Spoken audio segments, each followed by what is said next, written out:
예수님의 평안을 전합니다. 오늘의 말씀은 열왕기하 13장입니다. 20절과 21절 말씀입니다.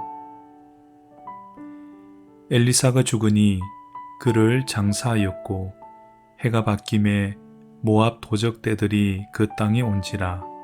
마침 사람을 장사하는 자들이 그 도적대를 보고 그의 시체를 엘리사의 묘실에 들이 던짐에 시체가 엘리사의 뼈에 닿자 곧 회생하여 일어섰더라. 오늘은 엘리사 선지자의 죽음에 관한 이야기입니다.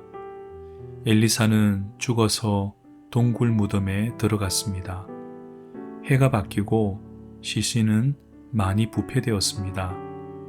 그런데 장례를 치르던 어떤 무리가 모압 도적대가 오는 것을 보고 놀라서 한 시신을 엘리사의 무덤 속에 던졌습니다. 그 시신이 엘리사의 시신에 닿자 다시 살아나는 기적이 일어났습니다. 엘리사는 죽어서도 기적을 베풀었던 것입니다. 하지만 이 사건은 엘리사의 능력을 과시하려는 의도가 아닙니다. 선지자는 온 몸으로 하나님의 말씀을 드러내는 사람입니다. 엘리사의 능력 때문이 아니라 하나님의 말씀에 능력이 있어 시신이 되살아났던 것입니다. 그리고 이것과 더불어 오늘 본문이 전하려는 중요한 교훈이 있습니다. 무리가 시신을 엘리사의 무덤에 던졌는데 이때 던지다 라는 단어는 다른 본문에서도 사용했습니다. 하나님께서 북이스라엘 백성을 내던져서 아수르로 잡혀가게 하셨다는 본문입니다. 한 시신이 엘리사의 시신에 닿아 살아났다라는 이야기는 단순한 기적 이야기가 아닙니다.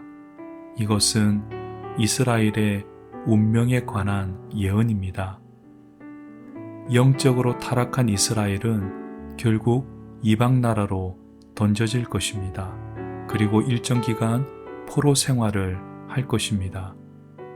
하지만 시체가 선지자에게 닿아서 살아났던 것처럼 이스라엘도 다시 회복될 것임을 말씀하시는 것입니다.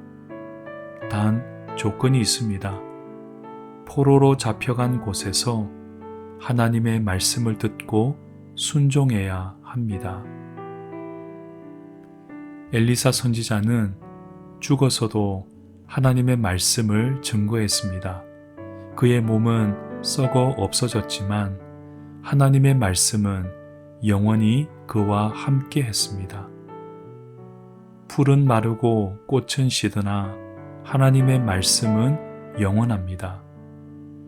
오늘도 우리의 영혼이 하나님의 말씀에 부딪히는 은혜가 있기를 기도합니다.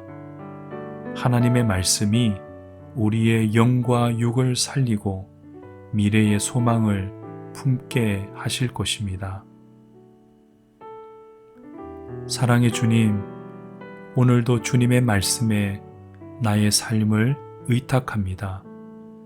썩어 없어질 세상의 영광을 위해 애쓰지 않고 영원한 생명을 주는 주님의 말씀을 힘써 지키며 살아가게 하옵소서.